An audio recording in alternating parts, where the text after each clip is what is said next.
Your baby is crying, and you've tried everything: feeding, diaper, rocking, singing. Nothing works. You're exhausted, overwhelmed, and a small part of you wonders if you're doing something wrong. You're not. But understanding what is actually happening in your baby's brain when they cry will completely change how you respond and how you feel about it. Welcome to Raised by Science. Today, we're going deep into one of the most stressful experiences of new parenthood, baby crying, through the lens of infant neuroscience. By the end of this video, you'll understand the 4 main reasons babies cry, what's happening neurologically in each case, and the one response that science says matters most. First, let's understand what a baby's brain actually is. A newborn's prefrontal cortex, the rational, self-regulating part of the brain, is almost completely undeveloped. It won't be fully online until the mid-20s. What a newborn does have is a fully functioning limbic system, the emotional, survival-focused part of the brain. This means your baby is not manipulating you. They are not testing you. They literally have no capacity to self-soothe in the early months. Crying is the only neurological tool they have to signal need. Every cry is a genuine neurological distress signal. There are 4 main categories of infant crying. Category 1, physical need. Hunger, pain, temperature, discomfort. This is the most obvious category. What parents often miss is wind pain. Trapped gas causes genuine visceral pain in infants and is one of the most common causes of inconsolable crying in the first 3 months. Category 2, overstimulation. Babies have an extremely low threshold for sensory input. After about 45 to 90 minutes of wakefulness, a newborn's nervous system reaches capacity. The crying you hear at this point isn't hunger or pain. It's a neurological overflow. The brain is flooded. The solution isn't more stimulation. It's less.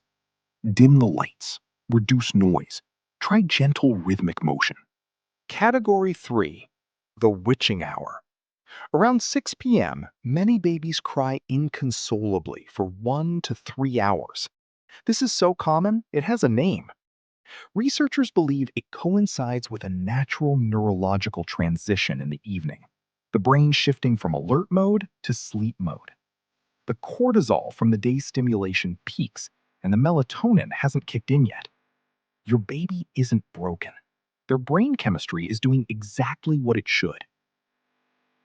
Category 4, connection need. Babies need physical presence the way they need food. Skin-to-skin contact releases oxytocin in both parent and baby, directly reducing cortisol levels and regulating the nervous system. Some cries are simply, "I need to feel you near me." This is not a bad habit. This is attachment neuroscience. Now here's the most important research finding in infant psychology on this topic. Dr. Edward Tronick's still face experiment at Harvard showed something that shocked the parenting world when it was published. When a mother stopped responding to her baby, just held a still, expressionless face for 2 minutes, the baby immediately began trying to re-engage her, smiling, pointing, vocalizing.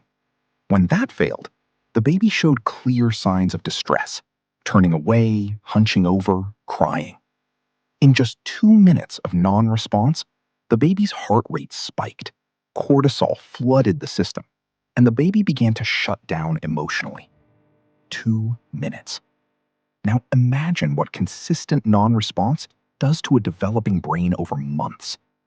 The research is unambiguous. Consistent, warm responsiveness to crying in the first year does not spoil babies. It builds the neurological architecture of emotional security. You will not always know why your baby is crying. Sometimes they won't either. Their brain doesn't have the capacity to process what it's feeling. But your presence, your warmth, and your willingness to stay near them while they work it through, that is the neuroscience of secure attachment happening in real time. you are doing more than you know. Subscribe to Raised by Science for more science-backed parenting insights every week.